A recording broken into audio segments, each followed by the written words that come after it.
Oh goodness, that binder. Oh, sorry, Ali. We're just waiting on you, sir. There you go, yeah. There you are. One-sided love. Okay. One-sided limits. This should be the perfect thing for Valentine's. Oh jeez, you survived another Valentine's Day.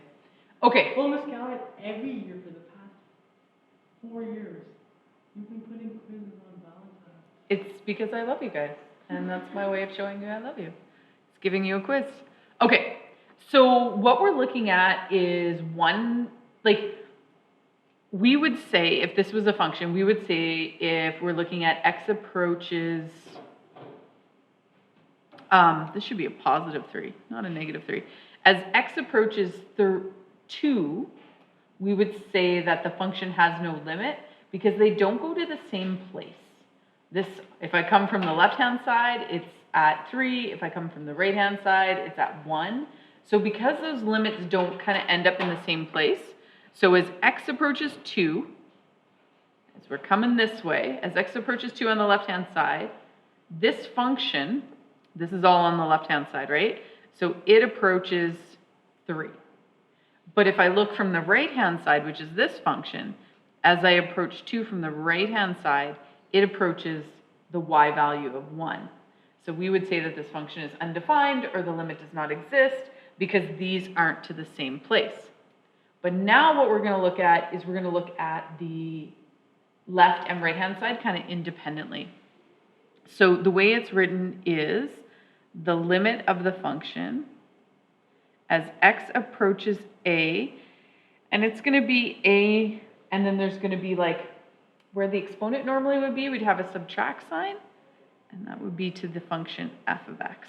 So this would mean left-hand side is the negative, because when you think of your domain, when you think of your x values, the left-hand side are negative values on that number line.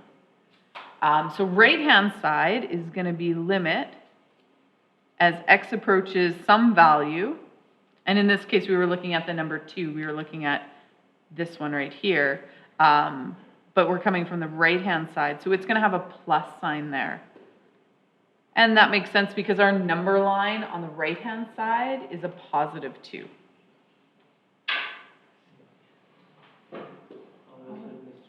Oh, Mr. Beck. I had some discussion with him about physics. Miss Gallian. What? Was he saying about something about me? Well, no, we were betting. Nobody was betting. Huh? No one was betting. You asked if class would be canceled if you and Anirudh didn't show up, and I said no. I still have Ali, and I thought Snave for a minute, but Snave's not back till tomorrow. Yep, and I said I'd record it. I never said we were gonna. Plus, I wanted to take calculus from the beginning of. He's been a calc fan for a long time. Okay, so let's look at the limit of g of x. So this whole graph is g of x as we approach negative 1. Now notice it doesn't have the plus minus symbol, so we're looking at the left and right hand side. So if it doesn't have any symbol, like this one does up here, like this one has a negative side, that means I look at it just from the left. This one means I just from the right. But if I have the limit as x approaches a of f of x, I have to look from both sides.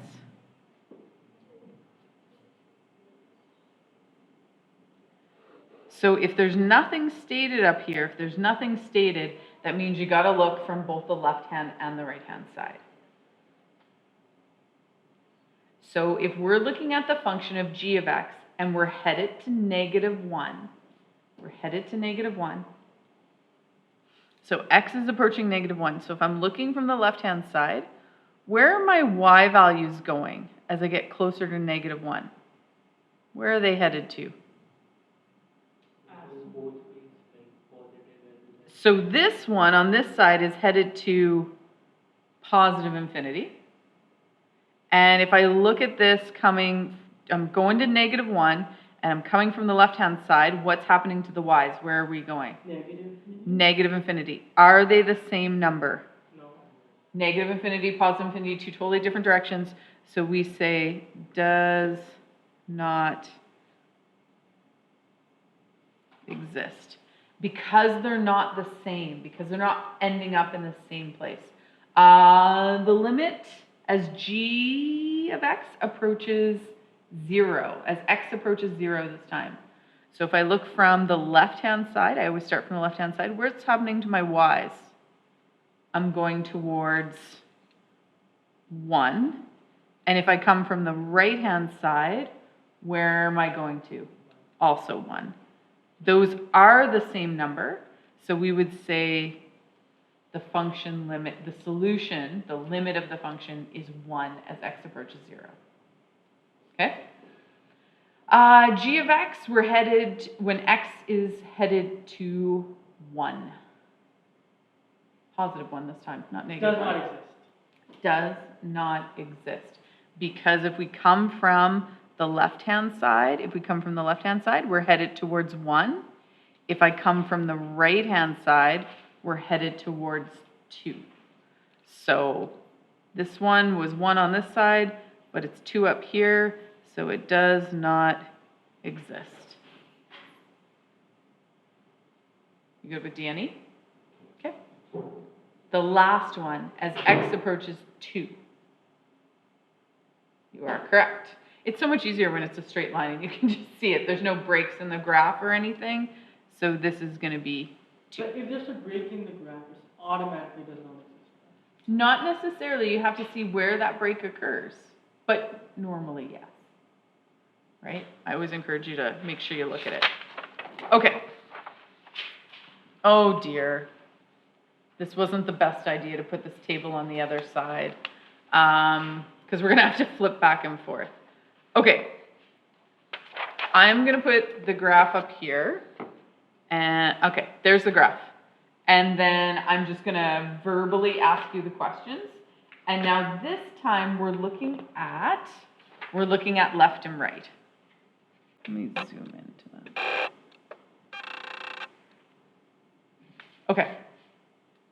So we're looking at -1, but from the left-hand side only.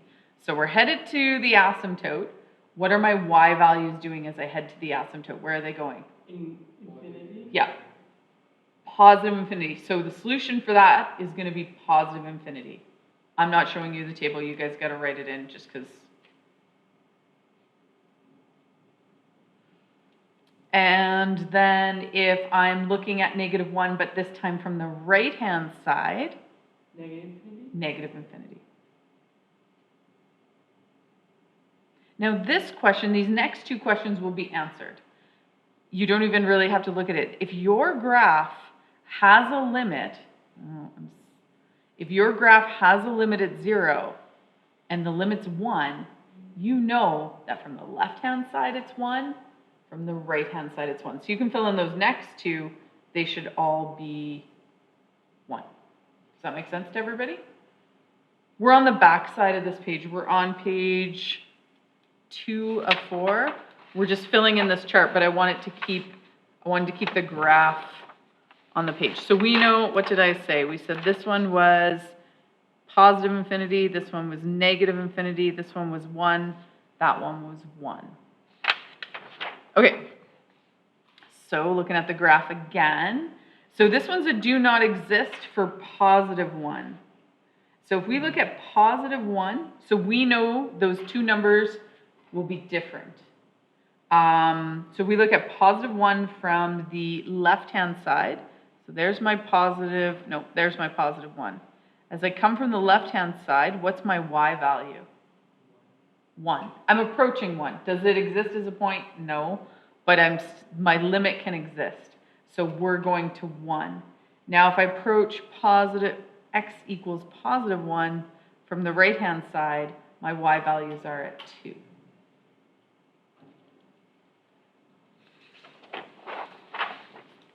So if I go to this table, this one was 1 and this is 2. And the next two are obviously 2 The next two are obviously 2 as well. as well. See, and Look at you, but yet you pick up your phone. True. True. Okay, so therefore, do you guys know that the 3 dots means therefore? I used that the other day and somebody was like, what does that mean? So if, In India, they teach that from like grade 2. do they? Yeah. Am I?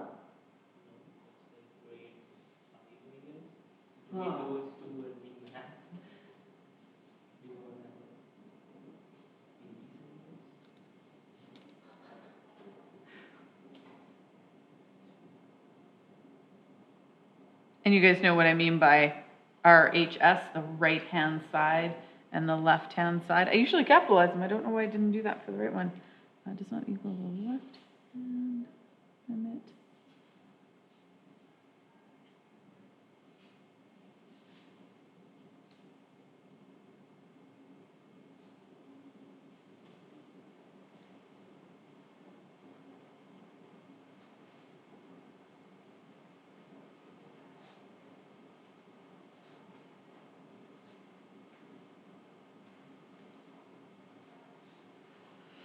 So that's kind of just what we talked about on the other page. We put them in a little bit different.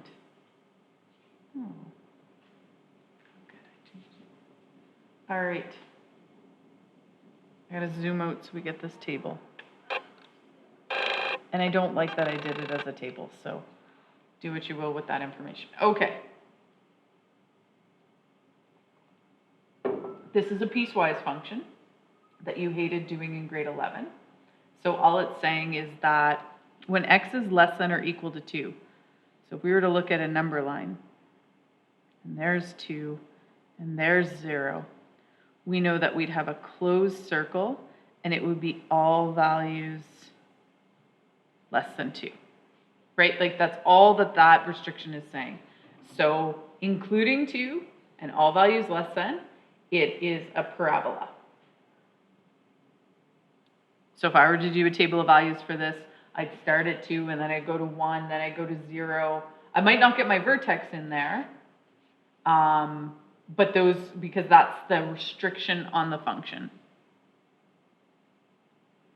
And then if I did this one, if 2 is here, and 0 is back here, this one I'm going to have an open circle because it doesn't have the equal to line, and it would be all values greater than 2. So those are just the restrictions, and this is why it's nice to wait until grade 12 to do this course. Well, it is a grade 12 course, but it's nicer to wait till grade 12 because you guys have a ton of experience with restrictions, right? It's no big deal. Okay. But Miss Cash, Mhm. understand one thing. Yeah. So do we care at all about the parabola or? We will in a second. Oh, it's not.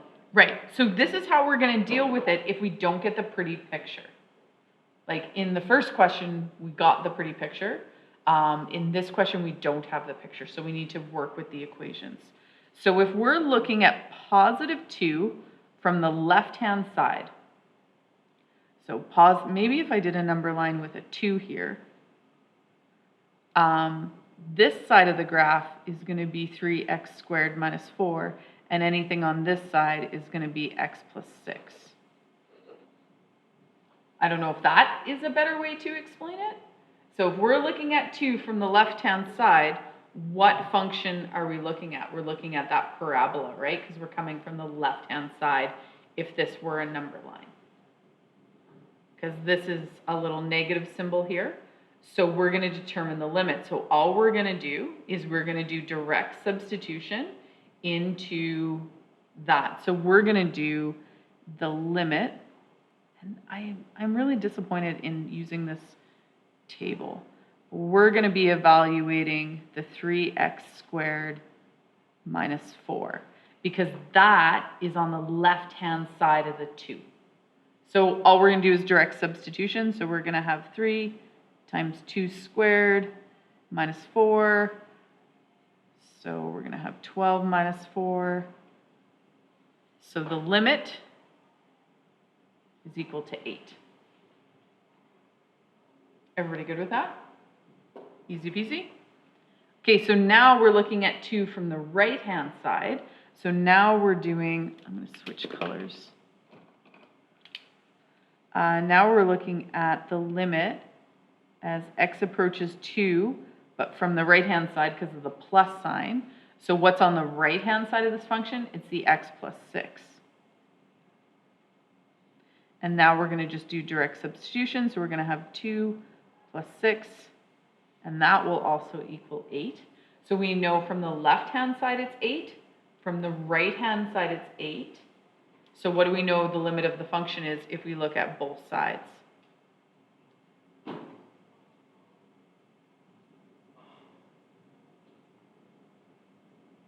Because this doesn't have the plus or minus on it, we're going to look at it from both sides. So if the right-hand side is 8 and the left-hand side is 8, what's the limit of the function? 8.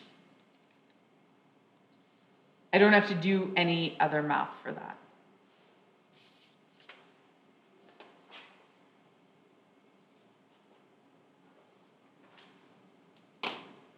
Okay, am I good to flip?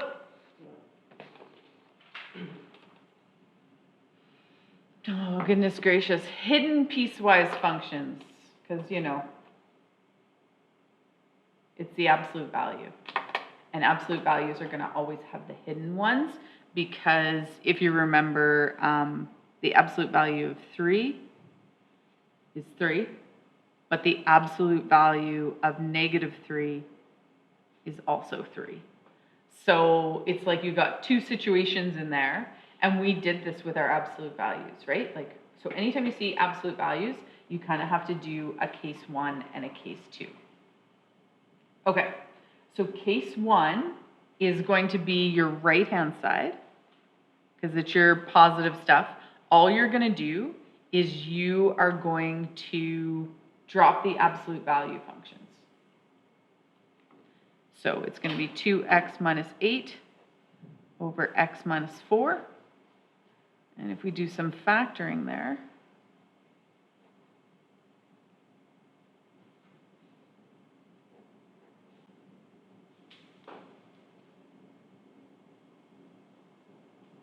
okay, that's pretty straightforward. And what happened, you got to dig deep because this is grade 11. What do we do for the second case with absolute functions? Oh, negative. Multiply everything inside by a -1. So we are going to take just the thing in the absolute value bracket. So we're going to take -1 and we're going to times it by 2x minus 8 over x minus 4. So we're going to have -2x plus 8 x minus 4. And if I common factor out a -2, I'm left with x minus 4.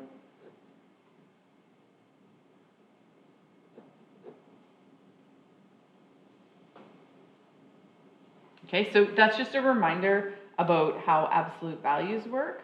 So let's talk about the function for a second here. If we put this into limits now, if we're looking at this in limits, we're going to say, and this is just simplified, right? We simplified these. If you're coming from the left-hand side, so less than 4, coming from the left-hand side, we got -2 for the answer. And if you're coming from the right-hand side, we got +2. So this just simplified into those two. So we know if we're coming from the left-hand side, we got an answer of 2. We're coming from the right-hand side, we get a +2. What's the limit of the entire function? Does not exist.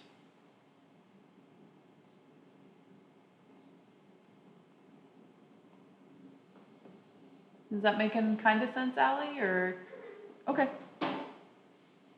And you guys understand why this and these two things are equivalent? It's because of the math we did here. We just simplified them. So we took this equation and we simplified it, and that's why we're getting the two parts. All right. Oops. I was doing some vertex finding in grade 11. Remember when that was hard? Like the secret formula was hard and stuff like that, and now it's like, oh, no big deal. Okay, so if we do direct substitution into this one, struggling with putting it back in my binder. If we do direct substitution, what happens here? And you guys know when you start your direct substitution, you lose the limit.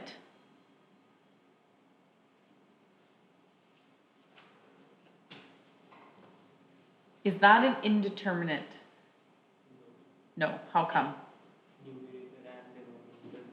Right, so for indeterminate, both have to be zeros. This is just undefined.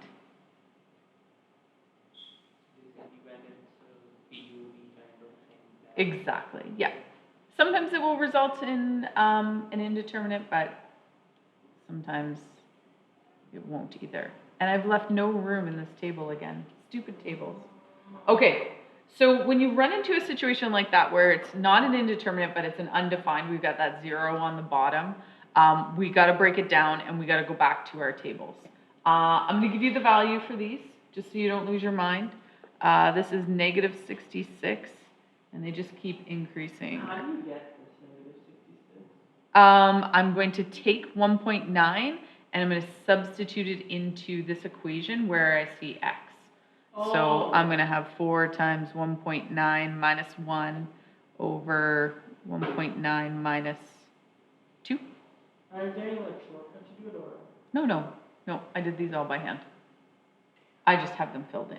So we're not gonna torture you to do it. Until the assignment. Until the assignments, yes, and then you get your torture there. No, is that bad? Torture well received. Where is that, do you think that's going to? Where do you think that's headed to? Negative infinity.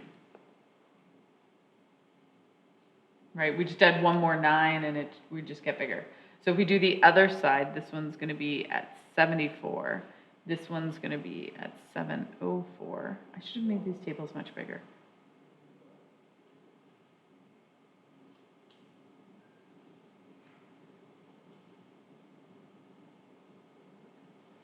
Where do you think this one's headed to? Positive. Positive infinity. Okay, so if we were to look at the left-hand side, now remember we're approaching 2, right? So these are going to be values less than 2. So on the left-hand side, we're approaching negative infinity. That's a terrible infinity sign. And as we're coming, so values greater than 2, but we're getting really, really close to 2, like we're converging on 2. This one's gone to positive infinity. A little bit better of an infinity sign, but not great. Does the limit exist on this one? No. For some reason, D&E sounds like something from like a big federal department. DNR, do not resuscitate. Or like, you know, like DMV. DMV, Department of Sounds Motor like a Vehicles. Department, like Department of No Entry. I guess it works. It could work for sure. You can't enter it. Okay, what do you guys think of this one? If you were to do direct substitution, where would you be? Undefined?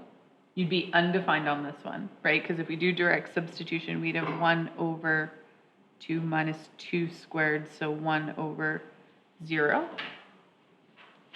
So there is a faster way to do this. I guess I said there was no faster way, but there is a faster way. Okay, so let's talk about, well, you need to know your table of values. So we know that on a number line, we've got the 2 in the middle. So what are values less than 2? 0. Could be 0, but what's close to 2 but less than it? So like maybe 1.9 and then like 1.99, right? Like, so those are the values that we're looking at. Because remember in calculus, we want to use like tiny, tiny, tiny increments.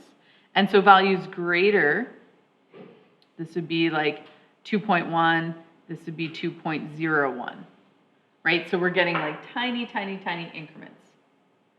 So what we can do is we can do, I like to call it ish math.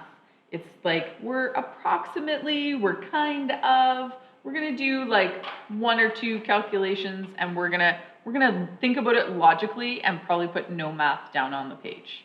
Welcome to calculus. Okay, so if we look at the left-hand side, we just look at the left-hand side for right now. So we're looking at the limit as x approaches 2 from the left-hand side, and the function is 1 over x. Okay, so we're looking at the left-hand side because I got my little negative there. We know we have 1 on the top. So we're going to take 1 on the top. And what if I put in here 1.9? What if I put in here 1.9? 1.9 minus 2 is going to leave me with 0.1. negative 0.1, but I'm squaring it. Positive. So it's going to be a small positive number. So if we take 1 and we divide it by a really small positive decimal, what do we get? We get a really big number.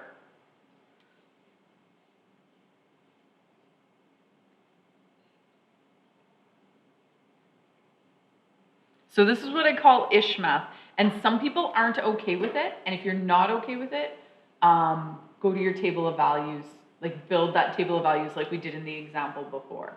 But if you're looking for a faster way to do it, this is kind of the ish math. And when we talk about a really big number, where are we headed?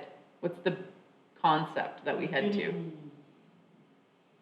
But it would be positive infinity, and that's what we're looking for here. So if we look at the right-hand side, so we're looking at the limit as x approaches 2, but this time we're going from the right-hand side, and the function is still 1 over x minus 2 squared, and I got really aggressive with my first bracket.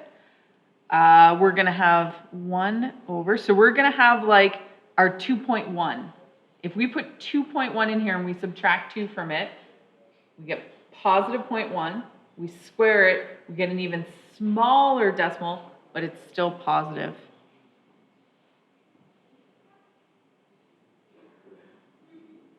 Oh, so it's a POD. Right, but that's what the x is doing. That's what the x is doing. With limits, we're always looking at what the y is doing. And so the limit of this function, because I'm approaching infinity from the left-hand side, positive infinity from the left-hand side, and positive infinity from the right-hand side, we know this function has a limit of infinity. And would that be a POD or an asymptote? POD. Huh? We didn't cancel anything out. Oh, if you murder things, It's a that's POD. just behind it. Yeah. It's going both sides. Right, so both sides are going up the vertical asymptote like that. Yeah, exactly. So if you don't like this, if this doesn't make sense to your brain, this is totally okay. If this doesn't make sense to you, go back to doing the tables because it will give you the same result. You're just making some mathematical estimations as you go. We are dividing 1 into unlimited parts. Exactly. So basically, there are infinite parts. Right. I Yep. just think it that way. Like, if I divide it by a big number, like, so the part everybody gets is Right. close to 0. It's very, very close to 0, so we're headed to, right. So if you can conceptualize that, you can use this in calculus. If your brain still isn't thinking about that, then go to the table of values and use tiny, tiny increments and do the actual values. It won't take you long with a calculator, so whatever makes... Can I